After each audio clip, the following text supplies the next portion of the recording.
te dis que je n'en veux rien faire et que c'est à moi de parler et d'être le maître. Et je te dis, moi, que je veux que tu vives à ma fantaisie. Et que je ne me suis point mariée avec toi pour souffrir tes fredaines. Oh, la grande fatigue que d'avoir une femme. Et qu'Aristote a bien raison quand il dit qu'une femme est pire qu'un démon.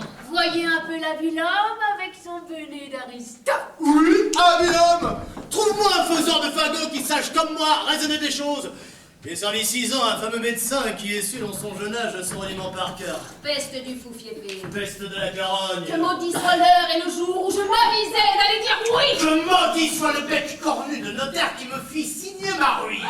C'est bien à toi, vraiment, à te plaindre de cette affaire. Devrais-tu être un seul moment sans rendre grâce au ciel de m'avoir pour ta femme?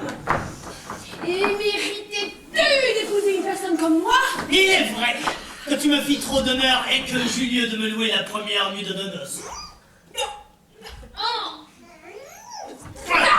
Bon bluff, ne me fais pas parler là-dessus, je dirais de certaines choses. Quoi? Que dirais-tu? Basta, laissons là ce chapitre. Il suffit que nous savons ce que nous savons et que tu fus bien heureuse de me trouver.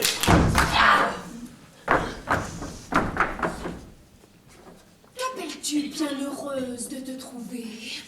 Un homme qui me réduit à l'hôpital, un débauché, un traître qui me mange tout ce que j'ai, J'ai menti, j'en bois une partie. qui me vend pièce à pièce tout ce qui est dans le logis, Je vivre de ménage. qui m'a ôté jusqu'au lit que j'avais, Tu t'enlèveras plus ma terre. enfin qui ne laisse aucun meuble dans toute la maison, On en déménage plus aisément. et qui du matin jusqu'au soir ne fait que jouer et que boire. C'est pour ne me point t'ennuyer. Et que veux-tu pendant ce temps que je fasse avec ma famille? Tout ce qui te plaira. J'ai 4 pauvres petits-enfants sur les bras Mais les à terre. qui me demandent à toute heure du pain. Non, non, le fouet. Quand j'ai bien bu et bien mangé, je veux que tout le monde soit sous dans ma maison. Et tu prétends, ivrogne, que les choses aillent toujours de même? Ma femme. Ah non, tout doucement, s'il vous plaît. Que j'endure éternellement tes insolences et tes débauches? Ne nous emportons point ma femme. Et que je ne sache pas trouver le moyen de te ranger à ton devoir? Ma femme.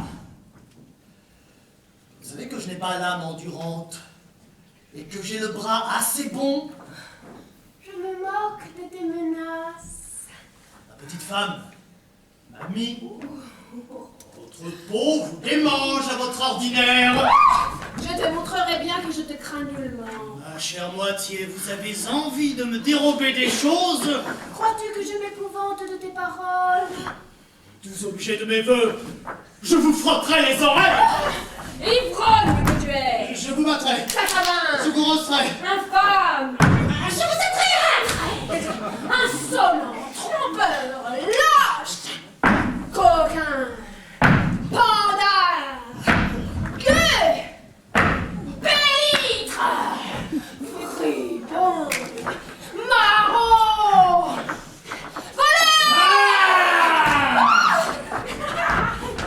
Vous en voulez donc?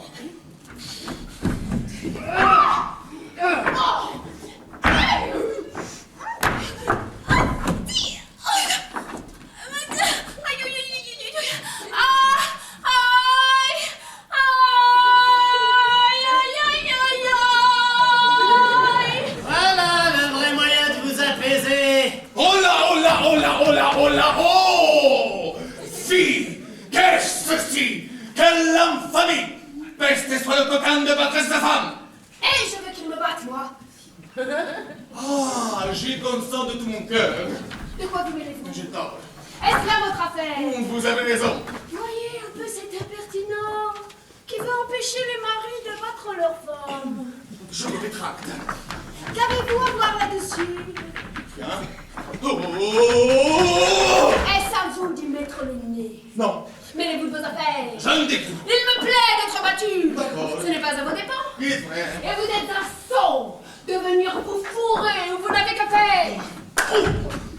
Oh, compère, je vous demande pardon de tout mon cœur. Faites, battez, rossez votre femme comme il le faut. Je vous aiderai si vous le voulez. Il me plaît pas, moi. Oh, c'est une autre chose. Je la veux battre si je le veux, il ne veut pas battre si je ne veux pas. Fort bien. C'est ma femme et non pas la vôtre. Sans doute. Vous n'avez rien à me commander. D'accord. Je n'ai que vous faire de votre âge. Oh, très volontiers.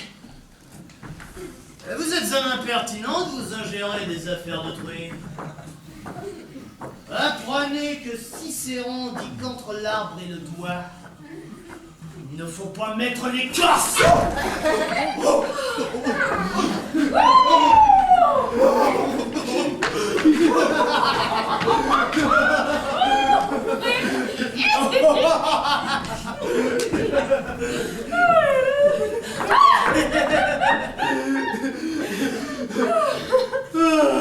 Ça faisait à peine ou deux touches là. Ah oui, après m'avoir ainsi battu. Ça n'est rien, Je ne touche. peux pas. Non, La petite femme. Toi. allons te dire. Je n'en ferai rien. Viens. Non, je peux être en colère. Fille, c'est une bagatelle. Allons. Laisse-moi là. Touche, te dis-je. Tu m'as trop maltraité. Birma, je te demande pardon. Mais là, ta main.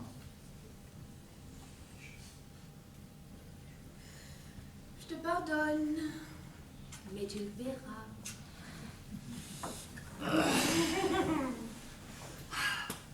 Tu es une folle de prendre garde à cela.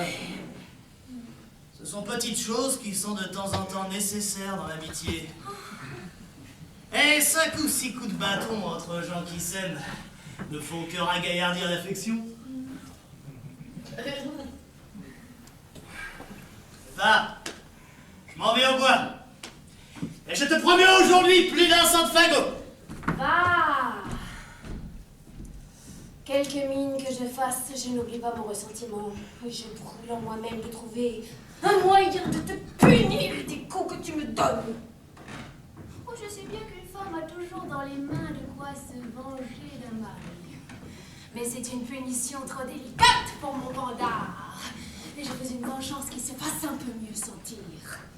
Et ce n'est pas contentement pour l'injure que j'ai reçue.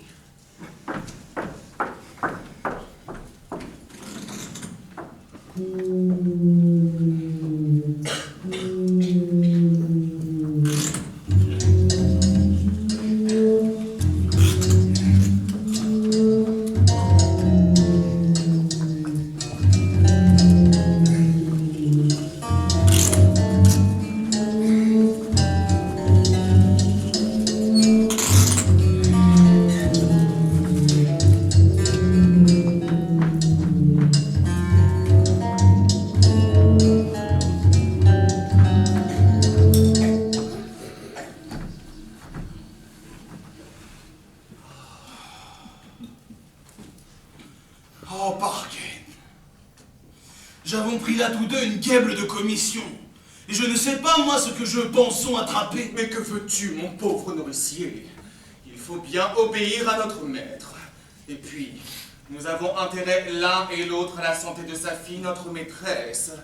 Et sans doute, son mariage, différé par sa maladie, nous vaudrait quelques récompenses. Horace qui libéra la bonne part aux prétentions que l'on peut avoir sur sa personne. Quoiqu'elle ait fait voir de l'intérêt pour un certain Léon. Tu sais bien que son père n'a jamais voulu consentir à le recevoir pour son gendre. Ne puis-je point trouver quelque invention pour me venger?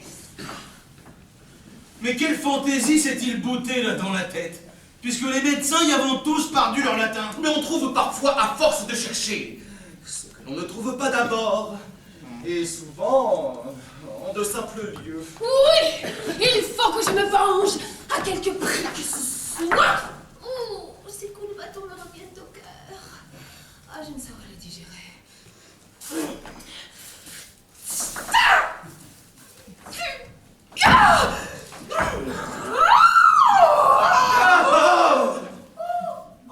Monsieur, oh, je vous demande pardon. Je ne vous voyais pas et cherchais dans ma tête quelque chose qui m'embarrasse.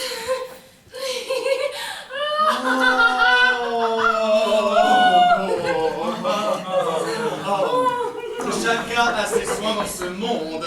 Oh, et nous cherchons aussi ce que nous voudrions bien trouver. Serait-ce quelque chose où je puisse vous aider? Oh, cela pourrait se faire. Et nous tâchons de rencontrer quelques habiles, quelques médecins en particulier, pouvant donner quelques soulagements à la fille de notre maître, attaquée d'une maladie qui lui ôtait tout d'un coup l'usage de la langue.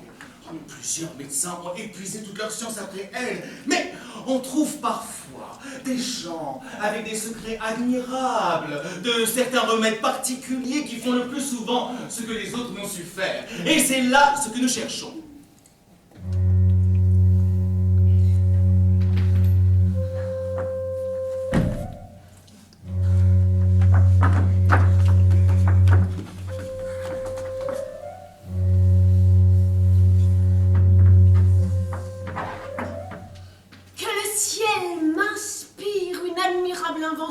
Pour me venger de mon bandard. Vous ne pouviez jamais vous mieux adresser pour rencontrer ce que vous cherchez. Car nous avons ici un homme le plus merveilleux des hommes du monde pour les maladies désespérées. Et de grâce, où pouvons-nous le rencontrer? Oh, vous le trouverez maintenant vers ce petit lieu que voilà, qui s'amuse à couper du bois. Un médecin qui coupe du bois? Qui s'amuse à cueillir des simples, voulez-vous dire? Non, c'est un homme extraordinaire qui se plaît à cela. Fantasque. Bizarre. Quinteux. Que vous ne prendriez jamais pour ce qu'il est, il va vêtu d'une façon extravagante, affecte quelquefois de paraître ignorant, tient sa science renfermée, et ne fait rien tant tous les jours que d'exercer les merveilleux talents qu'il a eu du ciel pour la médecine. Oh, c'est une chose admirable que tous les grands hommes ont du caprice, un petit grain de folie mêlé à leur science. Oh oui, la folie de celui-là est bien plus grande qu'on ne peut croire. Car elle va parfois jusqu'à vouloir être battue pour demeurer d'accord de sa capacité. Et je vous donne l'avis que vous n'en viendrez point à bout, qu'il n'avouera jamais que les médecins, s'ils se le mettent en fantaisie, que vous ne preniez chacun un bâton et ne le réduisiez à force de coups à vous confesser à la fin ce qu'il vous cachera d'abord. C'est ainsi que nous en usons quand nous avons besoin de lui. Oh, voilà une étrange folie. Il est vrai, mais après cela, vous verrez qu'il fait des merveilles. Comment s'appelle-t-il? Il s'appelle Osganarelle. Mais il est aisé à connaître, c'est un homme qui a une large barbe noire et qui porte une fraise avec un habit jaune et vert. Un habit jaune et vert? Et c'est donc le médecin des perroquets? Mais est-il bien vrai qu'il soit si habile que vous le dites? C'est un homme qui fait des miracles. Il y a 6 mois qu'une femme fut abandonnée de tous les autres médecins. On l'a tenue morte il y avait déjà 6 heures et l'on se disposait à l'ensevelir quand on y fit venir de force l'homme dont nous parlons. Il lui mit, l'ayant vu, une petite goutte de quelque chose dans la bouche. Et dans le même instant, elle se leva de son lit et se mit à se promener dans sa chambre comme si de rien n'eût été. Il fallait que ce fût quelques gouttes d'or potable. Cela pourrait bien être. Il n'y a pas 3 semaines encore qu'un jeune enfant de 12 ans tomba du haut du clocher en bas et se brissa sur le pavé la tête libre à des jambes. On n'y eut pas plutôt amené notre homme qu'il le frotta par tout le corps d'un certain onguent qu'il sait faire. Et l'enfant aussitôt se releva sur ses pieds et courut jouer à la posette. Il faut que cet homme-là ait la médecine universelle. Qui en doute? Hé, Destigé! Fais là justement l'homme qu'il nous faut! Allons vite le chercher! Oh, nous vous remercions du plaisir que vous nous faites. Souvenez-vous bien au moins de l'avertissement que je vous ai donné. Hé, Morgane, laissez-nous faire! S'il ne tient qu'à battre, la vache est à nous. Nous sommes heureux de cette rencontre. Hein? Les gens conçoivent pour moi la meilleure espérance du monde.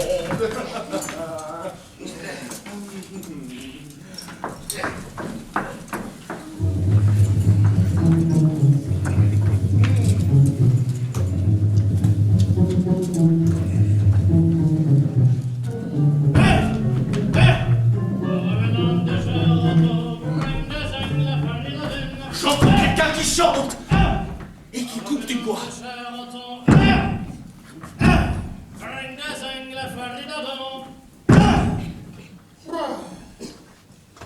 J'ai rencontré Marie-Suzanne Cartier. Rocky, un marchand de guenilles, à cheval sur la fille, enculant la famille, et le père, et la fille, et la mère, et le grand ta barbe, et ton époux, tout ça dans ton cul, prends ton cul pour te bien. Va te faire foutre, moi j'en viens. Où? Par derrière la maison. Et allons en vendange, les raisins sont mûrs. En vendange, raisins sont bons. J'ai une farine en donne. Farine en dents. Ma foi, c'est assez travaillé pour un coup. Prenons un peu d'haleine.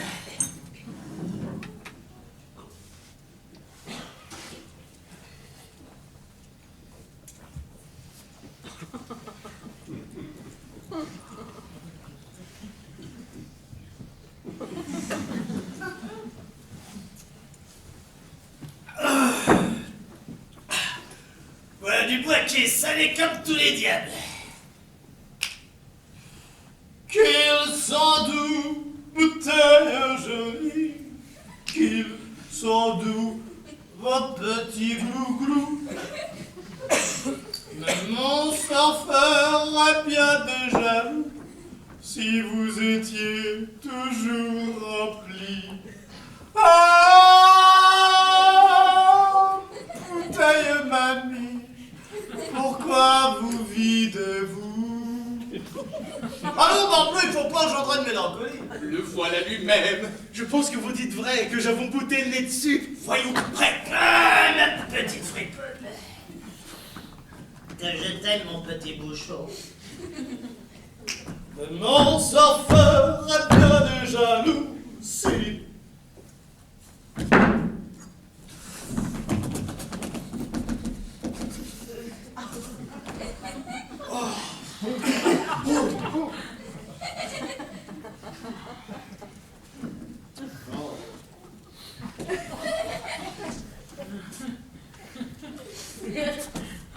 Que diable? À qui en veulent ces gens-là? C'est lui, assurément. Le Vélin tout craché comme on nous l'a défiguré.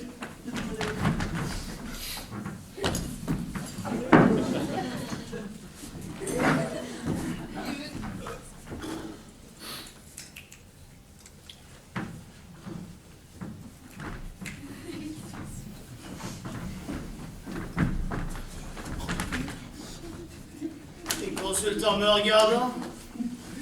Quel dessin aura-t-il?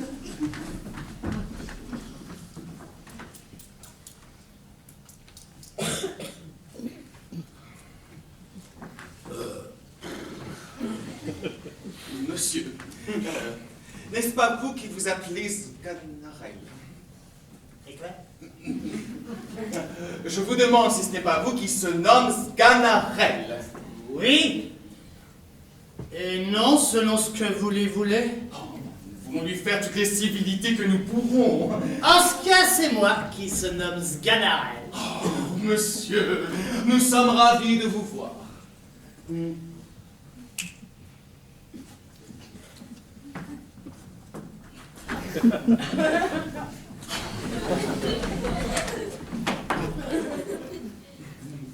On nous a envoyé à vous pour ce que nous cherchons, et nous implorons votre aide, dont nous avons besoin. Si c'est quelque chose, messieurs, qui dépend de mon petit négoce, je suis tout prêt à vous rendre service. Oh, monsieur, c'est trop de grâce que vous nous faites. Mais monsieur, couvrez-vous, le soleil pourrait vous incommoder. Monsieur, vous êtes dessus.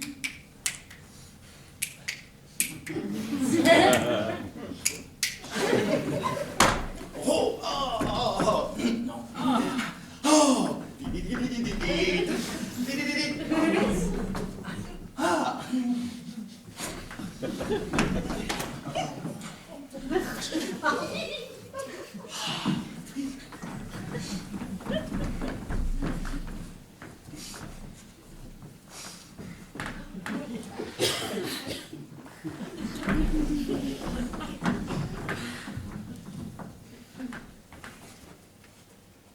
Voici des gens bien pleins de cérémonies. Non, monsieur, il ne faut pas trouver étrange que nous venions à vous.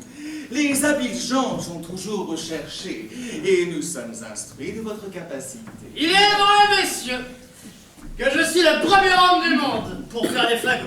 Ah, monsieur, Il n'y épargne aucune chose et les fait d'une façon ce qui n'est n'y pas de arriverait. cela dont il est question. Mais aussi, je les vends sans dissol le sang. Ne parlons pas de cela, s'il vous plaît. Promets que je ne saurais le donner à moi. Monsieur, nous savons les choses. Si vous savez les choses, vous savez que je les vends cela. Mais monsieur, c'est se Je moquer. me moque pas, je n'en puis rien Prenons raconter. notre façon de grâce. Vous en pourrez trouver entre paranoïa. Il y a fagot et fagot. Eh, monsieur, laissez-moi ce discours. Je vous jure que vous ne les auriez pas s'ils s'en fait un double. Ah non, conscience, vous en paierez cela. Je vous parle sincèrement, je ne suis pas homme à surfaire. Faut-il qu'une personne comme vous s'amuse à ces grossières feintes? S'abaisse à parler de la sorte qu'un homme si savant, un fameux médecin comme vous êtes, veut se déguiser aux yeux du monde et tenir enterrer les beaux talents qu'il a. De grâce, monsieur, ne dissimulez point avec nous. Tout ce tripotage ne sert de rien. Je savon sans que je savon. Quoi donc? Que voulez-vous dire? Pour qui me prenez-vous? Mais pour ce que vous êtes, pour un grand médecin. Médecin vous-même. Je ne suis pas, je n'ai jamais été. Oh, voilà sa folie qui le tient. Monsieur, veuillez ne poigner les choses davantage et n'en venons pas à de fâcheuses extrémités. Quoi donc? Et certaines choses dont nous serions maris. Parbleu, venez-en à tout ce qu'il vous plaira. Je ne suis pas médecin, je sais ce que vous voulez dire. Oh, je vois bien qu'il faut se servir du remède.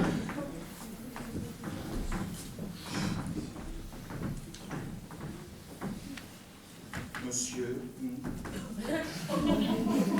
encore un coup. Avouez ce que vous êtes. Expliquez. Ne l'antipôt n'est point davantage et confessez à la franquette que vous êtes médecin. J'enrage! Mais pourquoi nier ce que l'on sait? Pourquoi toutes ces frênes-là? À quoi est-ce que ça vous sert? Messieurs, en un mot, autant qu'en 2000, je vous dis que je ne suis pas médecin. Vous n'êtes pas médecin! Mais non. Vous n'êtes pas médecin! Mais non, vous dites. Eh bien, puisque vous le voulez, il faut s'y résoudre.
Messieurs, je suis tout ce que vous voudrez. Mais pourquoi vous nous obligez à cette violence? À quoi bon nous vailler la peine de vous battre? Je vous jure que j'en ai tous les regrets du monde. Par ma figuier, j'en suis fâché, franchement. Que dire merci, messieurs de grâce. Est-ce pour rire ou si tous deux vous extravaguez de vouloir que je sois médecin? Quoi? Vous ne vous rendez pas encore et vous défendez d'être médecin? Bien m'emporte si je le suis. Il n'est pas vrai que vous soyez Ah médecin. non, la peste m'étouffe.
monsieur, je suis ravi de vous voir raisonnable. Ah, vous me bottez la joie au cœur quand je vous vois parler comme ça. Je vous demande pardon de tout mon âme. Je vous demande excuse de la liberté que j'avais prise. Serait-ce bien moi qui me tromperais? Serais-je devenu médecin sans en être aperçu? Monsieur, vous ne vous repentirez pas de nous montrer ce que vous êtes. Et vous verrez assurément que vous en serez satisfait. Mais, messieurs, ne vous trompez-vous point vous-même. Est-il bien assuré que je sois médecin? Oui, par ma figuée. Comment? Sans doute. Diable emporte si je le savais. Comment? Vous êtes le plus habile médecin du monde. Oh, un médecin qui a guéri pour je ne sais combien de maladies. Dieu! Une femme était tenue pour morte il y avait 6 heures. Elle était prête à ensevelir lorsque vous, avec une goutte de quelque chose, vous la fîtes revenir et marcher d'abord par la chambre. Peste! Un petit enfant de 12 ans se laisse échoir du haut d'un clocher. De quoi il eut la tête, les jambes et les bras cassés. Et vous, avec je ne sais quel onguent, vous fîtes qu'aussitôt il se relevit sur ses pieds et s'enfuit jouer à la fossette. Oh diantre! Enfin, monsieur, vous aurez contentement avec nous et vous gagnerez ce que vous voudrez. En vous laissant conduire, nous prétendons vous mener. Je gagnerai ce que je voudrais? Oui. Oh, je suis médecin, ça contredit! J'avais oublié. Mais je m'en souviens. De petite question, où faut-il se transporter? Oh, nous vous conduirons. Il est question d'une fille qui a perdu la parole.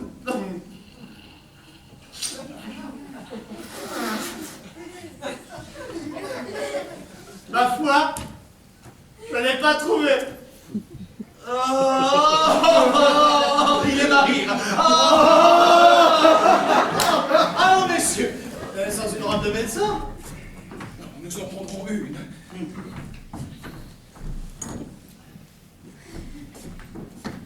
Tenez cela. Voilà où je mets ma médecine.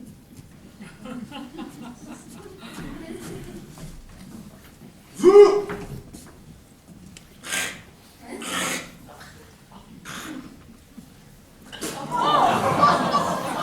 Marchez là-dessus. Par ordonnance du médecin.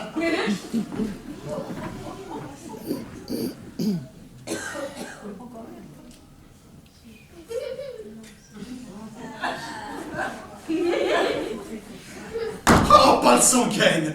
Voilà un médecin qui me plaît. Et je pense qu'il réussira car il est bouffon.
l'échelle après ce tir-là. Et tous les autres ne sont pas dignes de l'idée chausser ses souliers. C'est un homme qui fait des miracles. Qui a guéri des gens qui étaient morts. Il est un peu capricieux, comme je vous ai dit. Et parfois, il a des moments où son esprit s'échappe et il ne paraît pas ce qu'il aime. Oui, il aime à bouffonner. Et il en dirait parfois, ne vous en déplaise, qu'il a quelques petits coups de hache à la tête. Mais dans le fond, il est toute science. Et le plus souvent, il dit des choses tout à fait relevées. Quand il s'y boute, il parle tout fin dret, comme s'il lisait dans un livre. Sa réputation s'est déjà répandue ici. Et tout le monde vient à lui. Je meurs envie de le voir. Faites-le-moi vite venir. Je l'ai guéri. Par ma fille, monsieur, ce d'ici fera justement ce que l'ont fait les autres. Et je pense que ce sera que si que lui. Et la meilleure médecine que l'on pourrait bailler à votre fille, ce serait un bio et bon mari pour qui elle eut de l'amitié. Oh, mamie, Noris, vous mêlez plein de choses. Hein. Taisez-vous, notre ménagère Jacqueline. Ce n'est pas à vous à bouder là votre lit. Je vous dis, et vous tous, que tous ces médecins ne feront rien que de lieu clair, que votre fille a besoin d'autre chose que de s'y battre et de se nez, et que Marie est une emplâtre qui guérit tous les maux des filles. Est-elle en état maintenant qu'on s'en voulu charger avec l'infirmité qu'elle a? Et lorsque j'ai été dans le dessein de la marier, ne s'est-elle pas opposée à mes volontés? Je le crois bien, mais vous lui vouliez bailler qu'un homme qu'elle n'aime point. Que ne lui preniez-vous ce monsieur Liandre qui lui touchait au cœur? Elle aurait été fort obéissante, et je m'en vais gager qu'il la prendrait, oui, comme elle est, si vous la lui vouliez donner. Ce Léon n'est pas ce qu'il faut. Il n'a pas du bien comme l'autre. Mais il a un oncle qui est si riche, dont il est l'héritier. Oh, tous ces biens à venir me semblent autant de chansons. Il n'y a rien de tel que ce qu'on tient. Et l'on court grand risque de s'amuser lorsqu'on compte sur le bien qu'un autre vous garde. La mort n'a pas toujours les oreilles ouvertes aux vœux et aux prières de messieurs les héritiers. Et on a le temps d'avoir les dents longues lorsqu'on attend pour vivre le trépas de quelqu'un. Enfin! J'ai toujours ouï dire qu'en mariage comme ailleurs, contentement passe richesse. Les pères et les mères ont cette maudite coutume de demander toujours qu'a-t-il et qu'a-t-elle. Et le compère Pierre a marié sa fille Simonette au Gros Thomas pour un quartier de ville qu'il avait davantage que le jeune Robin où elle avait bouté son amitié. Et voilà que la pauvre créature en est devenue jaune comme un poing et qu'elle n'a point profité tout depuis ce temps-là. C'est un bel exemple pour vous, monsieur. On a de son plaisir en ce monde. Et j'aimerais mieux payer à ma fille un bon mari qui lui fût agréable que toutes les rentes de la biosphère. Peste nourrice, comme vous déboisez. Taisez-vous, s'il vous plaît. Vous échauffez votre lait. Oh! Morguet, tais-toi! T'es qu'une impertinente! Monsieur n'a que faire de tes discours, et il sait ce qu'il a à faire. Mets-toi de donner à téter à ton enfant sans t'en faire la raisonneuse. Monsieur est le père de sa fille, et il y est bon et sage pour voir ce qu'il y faut. Monsieur, je vais un peu la mortifier et y apprendre le respect que lui doit. Ces gestes-là ne sont pas nécessaires. Monsieur, préparez-vous! Voici notre médecin qui opte!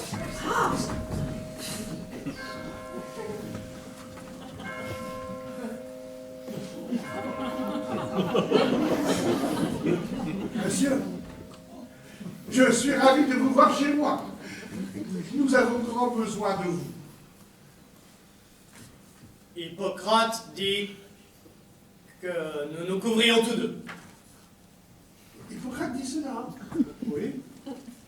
Mais dans quel chapitre, s'il vous plaît? Dans son chapitre des chapeaux. Puisqu'Hippocrate le dit, il le faut faire. Monsieur le médecin, ayant appris les merveilleuses choses... À qui parlez-vous déjà?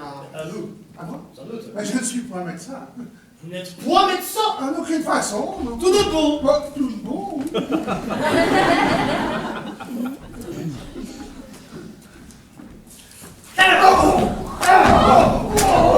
Vous êtes médecin maintenant, j'ai jamais eu d'autre licence. Oh, quel diable d'homme m'avez-vous mené là? Et je vous ai bien dit que c'était un médecin de Guenard. Mais je l'envoierai promener avec ses cocotarderies. Mais ne prenez pas garde à ça, monsieur, ce n'est que pour rire. Ces règles ne me plaisent pas. Je vous demande pardon, monsieur, de la liberté que j'ai prise. Monsieur le serviteur. Je suis fâché. T'écoutes pas, j'ai l'honneur de vous servir. Monsieur, j'ai une fille qui est tombée dans une étrange maladie. Je suis ravi, monsieur, que votre fille ait besoin de moi, et je souhaiterais de tout mon cœur que vous en eussiez besoin aussi, vous et toute votre famille, pour vous témoigner l'envie que j'ai de vous servir. Je vous suis très obligé de ces sentiments. Je vous assure que c'est du meilleur de mon âme que je vous parle. C'est grand honneur que vous me faites. Comment s'appelle votre fille? Lucinde. Lucinde? Oh, bon nom médicamenté, hein. Lucinde. Je m'en vais voir ce qu'elle fait. Qui est cette grande femme-là? C'est la nourrice d'un petit enfant que j'ai. Peste! Le joli meuble que voilà. Oh!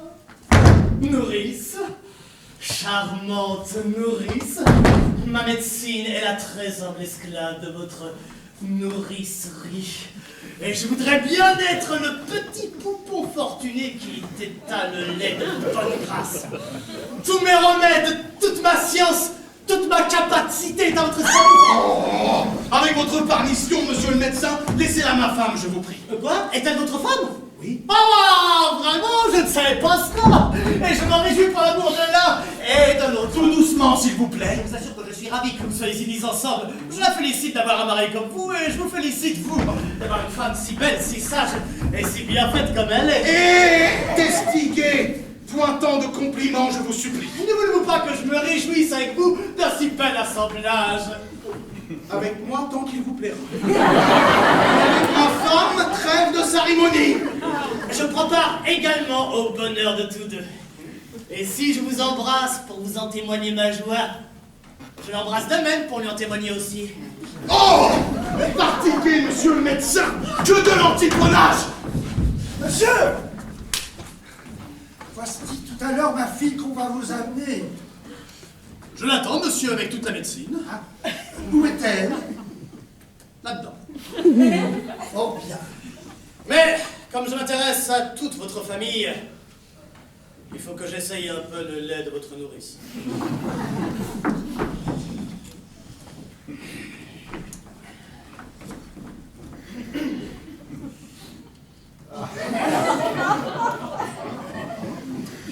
Et que je visite son sein. Non, non, non, non. Je n'avoue que faire de ça. C'est l'office du médecin de voir les tétons des nourrices. Il y a office qui tienne. Je suis votre serviteur. As-tu bien la hardiesse de t'opposer au médecin? Hors de là. Je me moque de ça. Je te donnerai la fillette. Ôte-toi de là aussi! Est-ce que je ne suis pas assez grande pour me défendre moi-même s'il me fait quelque chose qui ne soit pas à faire? Ah! Mais je ne veux pas qu'il te tâte, moi. Fille, le vilain qui est jaloux de sa femme. Monsieur, voici ma fille.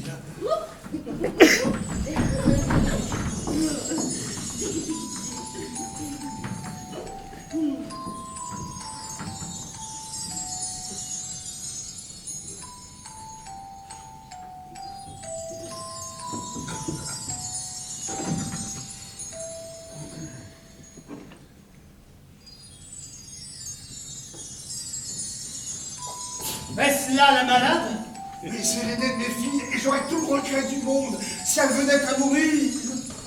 Oh, qu'elle s'en garde bien. Il ne faut pas qu'elle meure sans l'ordonnance du médecin.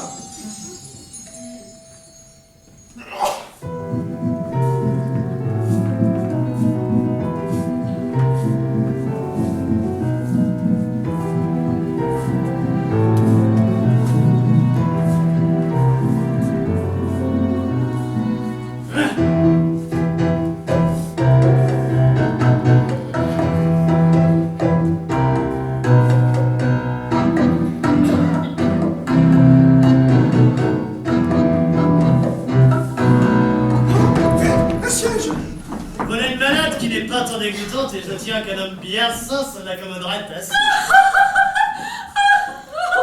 Monsieur, vous l'avez fait rire. Tant mieux. Lorsqu'un médecin fait rire le malade, c'est le meilleur signe du monde. Eh bien, c'est quoi la petite question? Qu'avez-vous? Quel est le mal que vous sentez?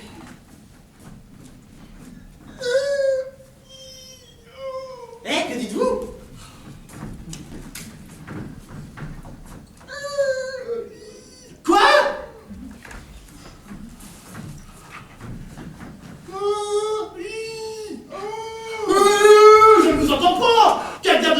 est-ce là? C'est là, ça m'a dit, monsieur. Elle est devenue muette sans que jusqu'ici, on en ait pu savoir la cause. Et c'est un accident qui a fait retarder son mariage. Pourquoi? Celui qu'elle doit épouser veut attendre sa guérison pour conclure les choses. Qui est ce cela qui ne veut pas que sa femme soit muette? Et à Dieu que la mienne eut cette maladie, je me garderai bien de la vouloir guérir. Monsieur, nous oublions d'employer tous vos soirs pour la soulager de son mal. Ah, ne vous mettez pas en peine. Dites-moi un peu. Ce mal me presse-t-il beaucoup? Oh, oui, monsieur. Tant mieux. Sent-elle de grandes douleurs? Fort grande. C'est fort bien fait.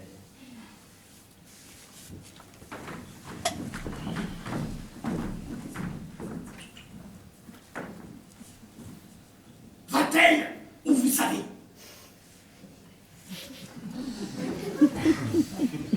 Oui, monsieur. Copieusement? Je n'entends rien à cela. La matière est-elle louable? Je n'entends pas à ces choses-là. Donnez-moi votre bras.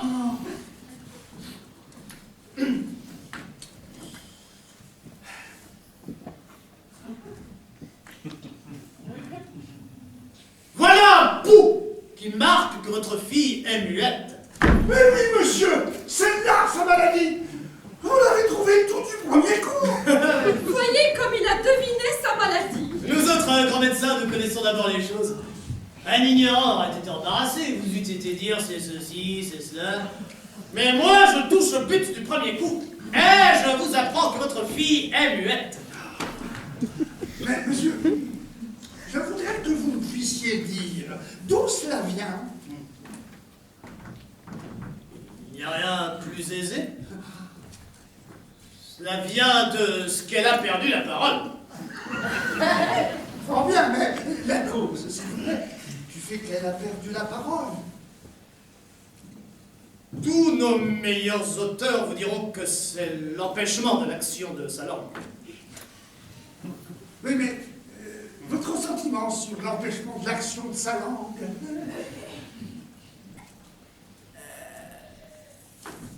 Aristote, là-dessus, dit...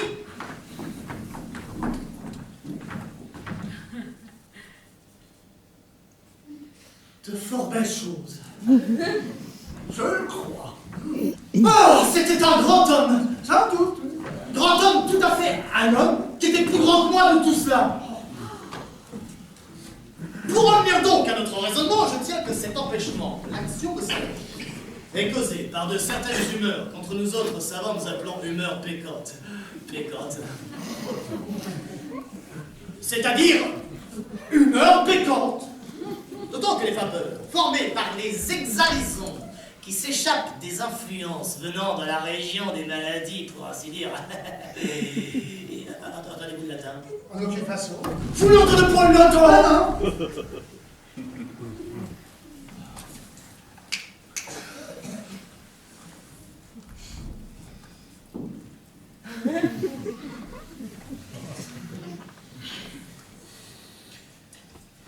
Capricias, Arsi, Turam, Catalamus, Singulariter nomatio, ec musa, la muse, bonus bona bonum deus sanctus, est leo ratio latinas, et tiens, oui, quare, pourquoi?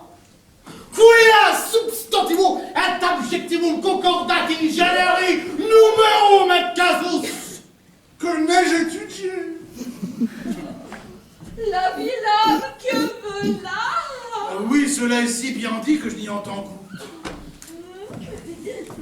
Ah, ces vapeurs dont je vous parle venant à passer du côté gauche, où est le foie, du côté droit, où est le cœur. Il se trouve que le poumon, que nous appelons en latin armiane, est en communication avec le cerveau, que nous nommons en grec nasmus, par le moyen de la veine cave, que nous appelons en hébreu koubine. rencontre en son chemin les dites vapeurs qui remplissent les ventricules de l'omoplate. Et parce que les dites vapeurs, comprenez bien ce raisonnement, je vous prie, et parce que les dites vapeurs ont une certaine malignité, écoutez bien ceci, je vous conjure, ont une certaine malignité qui est causée, soyez attentifs s'il vous plaît, qui est causée par l'âcreté des humeurs engendrées dans la concavité du diaphragme. Il arrive que ces vapeurs, oh savons-nous, nequas necker potainum quipsa milus. Voilà justement ce qui fait que votre fille est muette. Oh, que ça est bien dit, notre homme! Que n'ai-je la langue aussi bien pendue? On ne peut pas plus raisonner. Ah, sans doute. Il y a une seule chose qui m'a choqué. C'est l'endroit du cœur et du foie. Il me semble que vous les placez autrement qu'ils ne sont, que le foie est du côté droit et le cœur du côté gauche. Oui. Cela était autrefois ainsi, mais nous avons changé tout cela. Nous faisons maintenant la médecine d'une méthode toute nouvelle. Oh, je ne savais pas cela. Je vous demande pardon de mon ignorance. Il n'y a point de mal, vous n'êtes pas obligé d'être aussi habile que nous. Assurément. Mais, monsieur, que croyez-vous qu'il faille faire à sa maladie? Parce que je crois qu'il faille faire. Oui. Mon ami, et qu'on la remette sur son lit, et qu'on lui fasse prendre pour remède quantité de pain, trempé dans du vin. Mais pourquoi?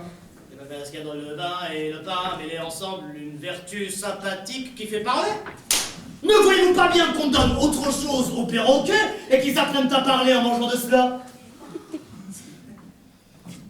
Non, mais cela est vrai. Oh, le grand homme. Vite, quantité de pain trempé dans du vin. Je reviendrai voir sur le soir en quel état elle sera. Doucement, vous, monsieur.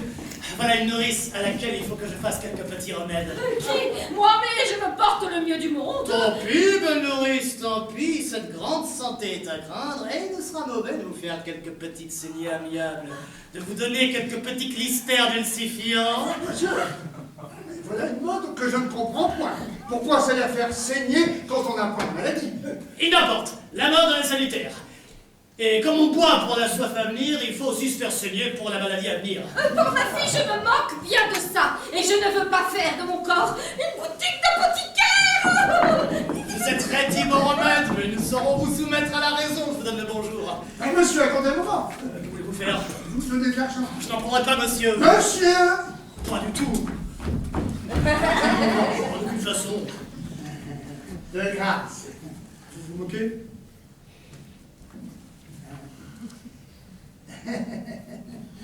Je n'en ferai rien.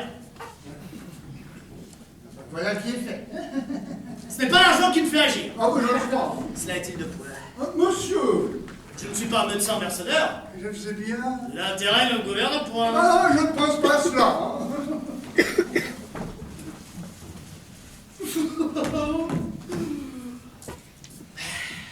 Ma foi, ça ne va pas mal. Et pourvu que... Monsieur?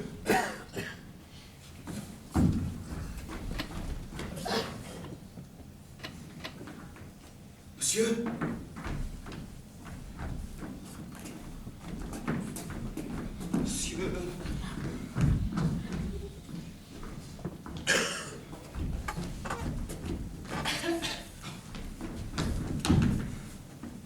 Monsieur, il y a longtemps que je vous attends, et je viens implorer votre assistance.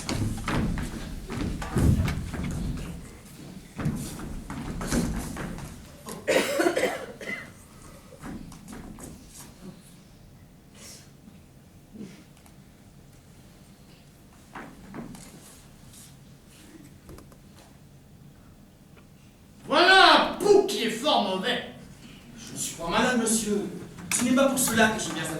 Si vous n'êtes pas malade, que diable dites-vous non? Monsieur, ne faites pas... Non. Pour vous dire la chose en deux mots. Je m'appelle Léandre, et qui suis amoureux de Lucinde, que vous venez de visiter. Et comme par la mauvaise humeur de son père, tout sort d'accès me fermer auprès d'elle. Je me hasarde à vous prier de vouloir servir mon amour, et de me donner lieu d'exécuter un stratagème que j'ai trouvé, pour lui pouvoir dire deux mots demande absolument mon bonheur et ma vie. Pour qui le prenez-vous? Comment osez vous adresser à moi pour vous servir de votre amour et vouloir ramener la dignité de médecin des emplois de cette nature? Oh, monsieur, ne faites pas de bruit. Refaire-moi, vous êtes un impertinent! Allez, doucement. Un mal avisé! Allez, grâce. Je vous apprendrai que je ne suis pas Thomas là et que c'est une insolence extrême! Vraiment, voyez, je ne parle pas pour vous dire. Je serais ravi de mon service, mais il y a certains impertinents au monde qui aiment prendre les gens pour ce qu'ils ne sont pas. Et je vous avoue que cela me met en colère. Je vous demande pardon, monsieur de la liberté. Vous vous moquez, de quoi est-il question? Vous saurez donc, monsieur, que cette maladie que vous voulez guérir est une feinte maladie.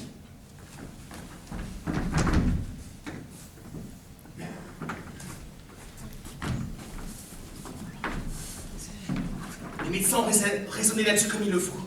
Et ils n'ont pas manqué de dire que cela procédait qui du cerveau, qui des entrailles, qui de la rate, qui du foie. Mais il est certain que l'amour en est la véritable cause. Et que Lucinde n'a trouvé cette maladie que pour se délivrer d'un mariage dont elle était importunée. Mais de crainte qu'on ne nous voit ensemble. Retirons-nous d'ici. Et je vous dirai en marchant ce que je souhaite de vous. Allons, monsieur! Vous m'avez donné pour votre amour une tendresse qui n'est pas concevable, et j'y perdrai toute ma médecine.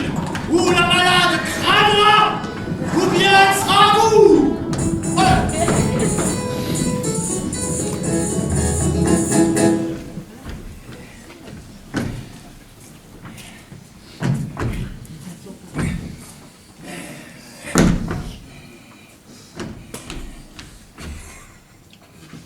Il me semble que je suis pas mal ainsi pour un apothicaire. Et comme le père ne m'a guère vu, ce changement d'habit et de figure est assez capable, je crois, de me déguiser à ses yeux. Sans doute. Tout ce que je souhaiterais serait de savoir 5 ou 6 grands mots de médecine pour parer mon discours et me donner l'air d'habile homme. Allez, allez, tout cela n'est pas nécessaire. Il suffit de la vie.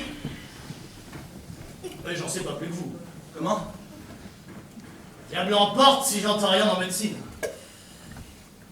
Vous êtes honnête homme et je vais bien me confier à vous comme vous vous confiez à moi. Quoi? Vous n'êtes effectivement pas... Non, vous dis-je. Ils m'ont fait médecin malgré mes dons. Je ne m'étais jamais mêlé d'être aussi savant que cela. Et toutes mes études n'ont été que jusqu'en 6e. Je ne sais pas sur quoi cette imagination leur a plu, mais quand j'ai vu qu'à toute force ils voulaient que je fusse médecin, je me suis résolu de l'être, aux dépens de qui il appartiendra. Cependant, vous ne sauriez croire comment l'erreur s'est répandue, et de quelle façon chacun est endiablé à me croire habile homme. On vient chercher de tous les côtés. Et si les choses vont toujours de même, je suis d'avis de m'en tenir toute ma vie à la médecine. Je trouve que c'est le métier le meilleur de tous. Car soit qu'on fasse bien, soit qu'on fasse mal, on est toujours payé de même sorte. Une méchante besogne ne retombe jamais sur notre dos. Nous taillons comme il nous plaît sur l'étoffe où nous travaillons.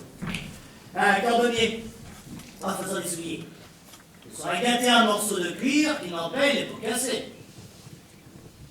Mais ici, l'on peut gâter un homme sans qu'il en coûte rien.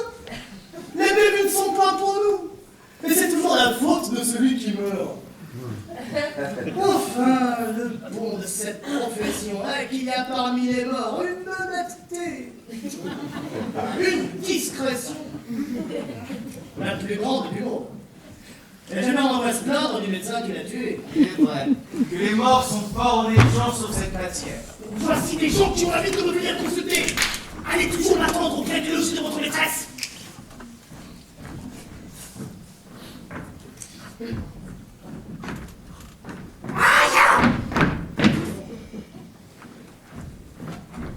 Monsieur, je venais vous chercher ma fille Pénélope.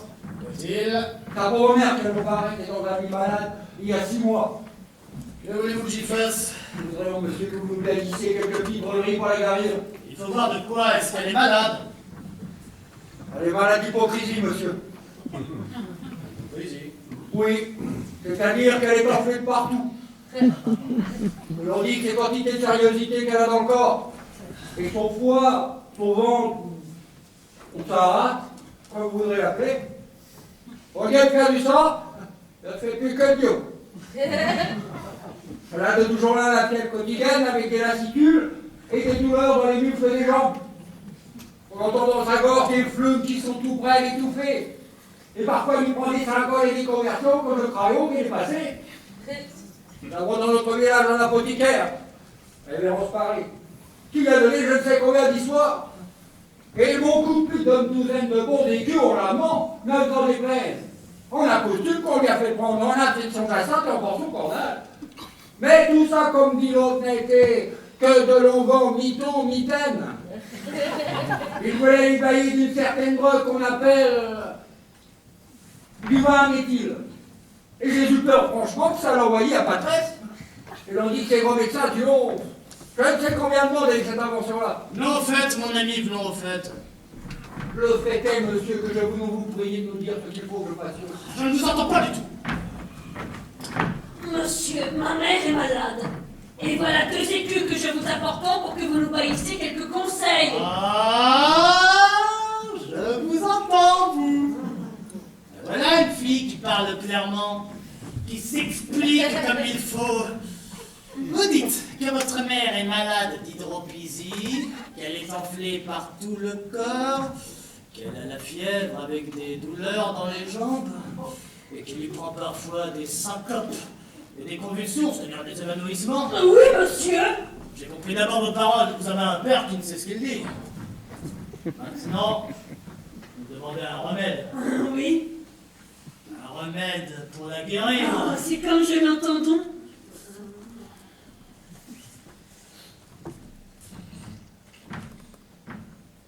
Tenez, voilà un morceau de fromage qu'il faut que vous lui fassiez prendre. Du fromage, monsieur. Oui, c'est un fromage préparé. Il entre dehors du corail et des perles et quantité d'autres choses précieuses. Oh, monsieur, nous vous sommes bien obligés. J'allons lui faire prendre ça tout à l'heure. Allez.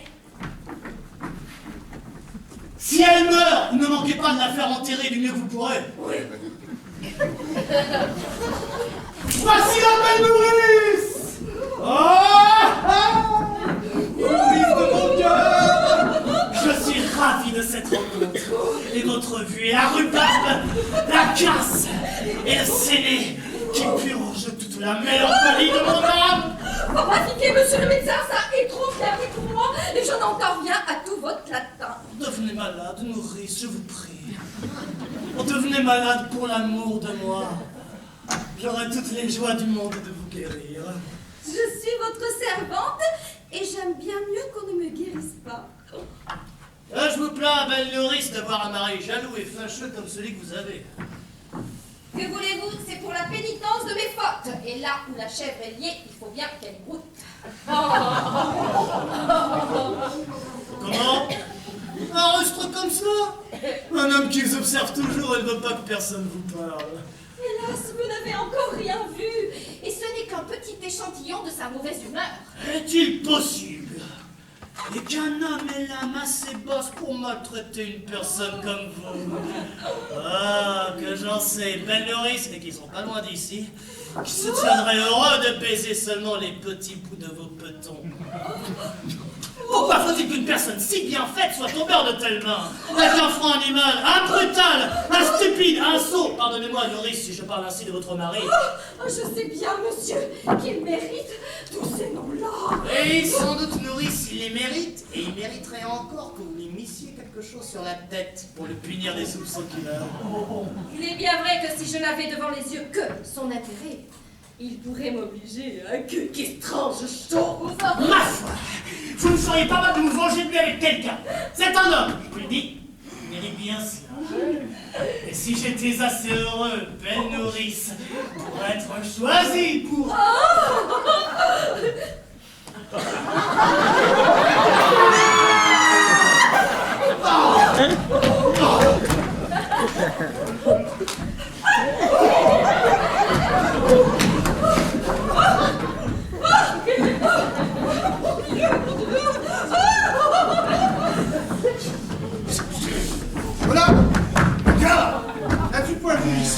médecin? Oh oui, de partout les diantres. Je l'ai vu et ma femme aussi. Où est-ce donc qu'il peut être? J'en sais rien. Je voudrais qu'il fût à tous les games. D'avoir ce que fait ma fille.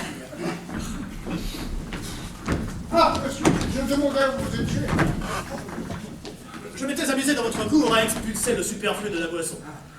Comment se porte la malade? Fort mal, hein, depuis votre remède.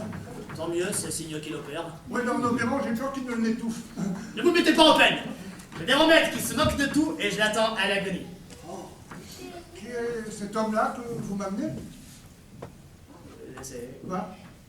Vous savez qui? Ah, je vous entends. Votre fille en aura besoin. Voilà votre fille qui veut un peu marcher.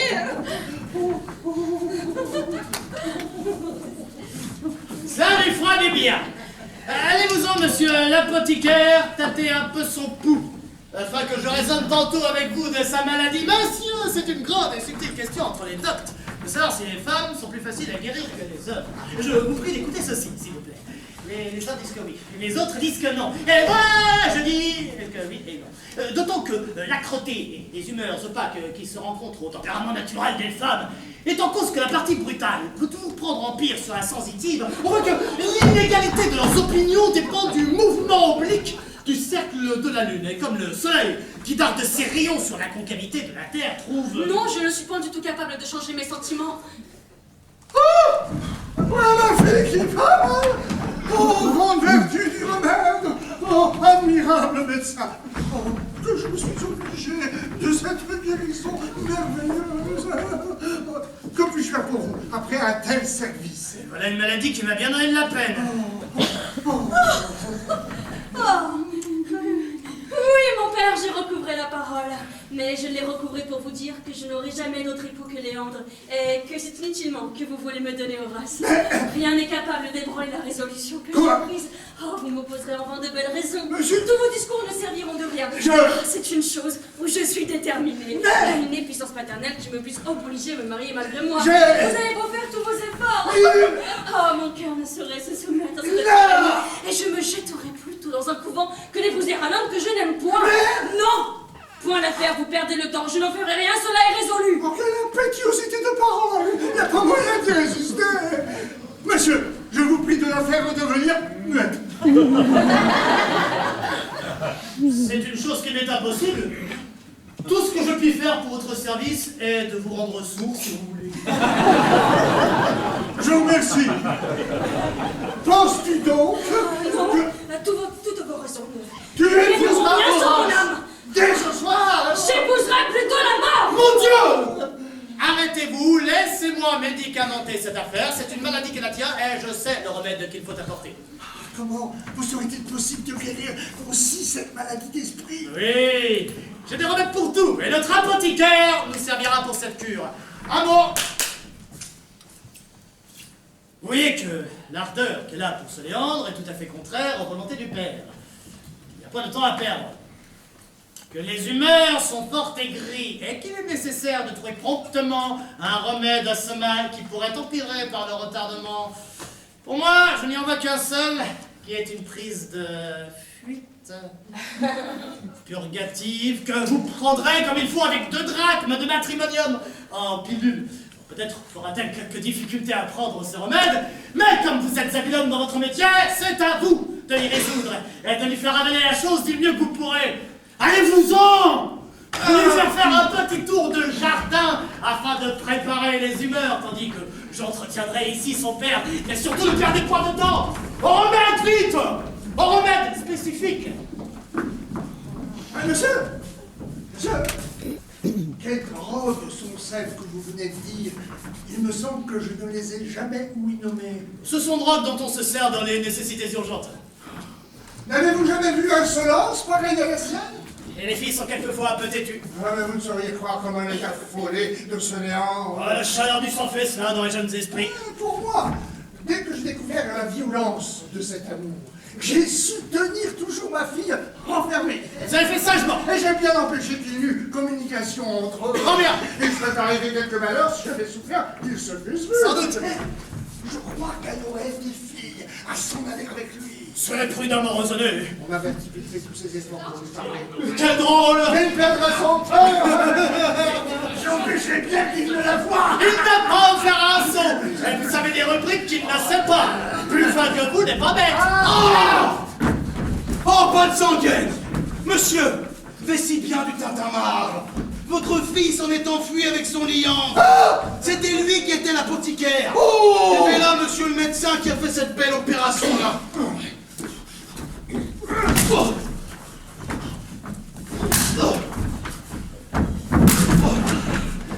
Comment m'assassiner de la sorte? Vite, un commissaire, et qu'on empêche qu'il ne sorte. Je vous ferai punir par la justice.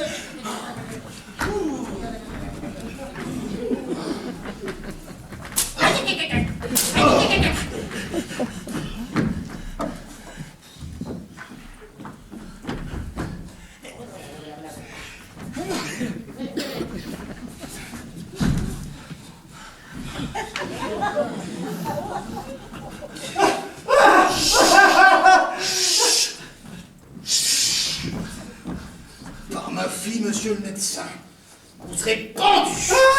Ne bougez de là seulement. Mon Dieu! Oh, que j'ai eu de peine à trouver ce logis.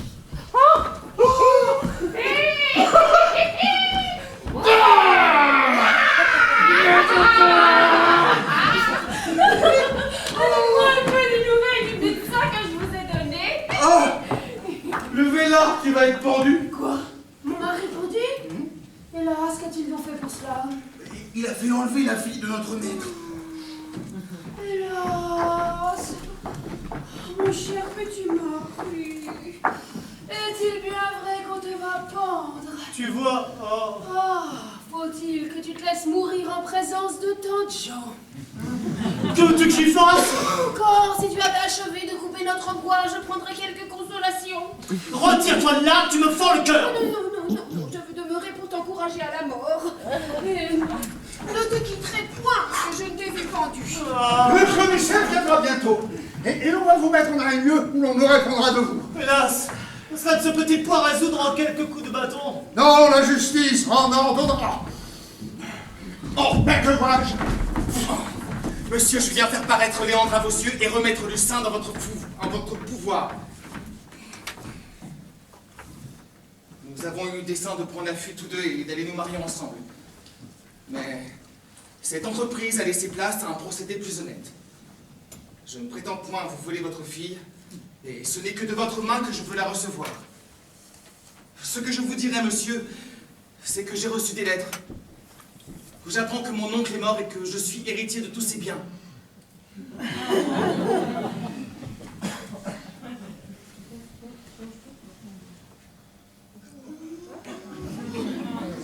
Oh, monsieur, votre vertu m'est tout à fait considérable.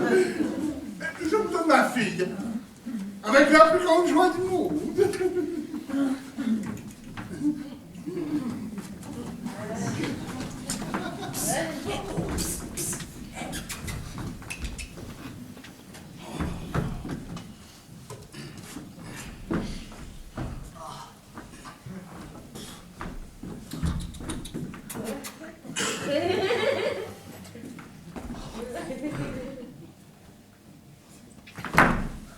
La médecine l'a échappé, belle. Puisque tu ne vas pas être pendu, rends-moi grâce d'être médecin, puisque c'est moi qui t'ai procuré cet honneur. Oui! C'est toi qui m'as procuré je ne sais combien de coups de bâton. Oh, les fleurs en est trop beaux pour en garder du ressentiment. Soit. Je te pardonne ces coups de bâton en faveur de la dignité où tu m'as élevé.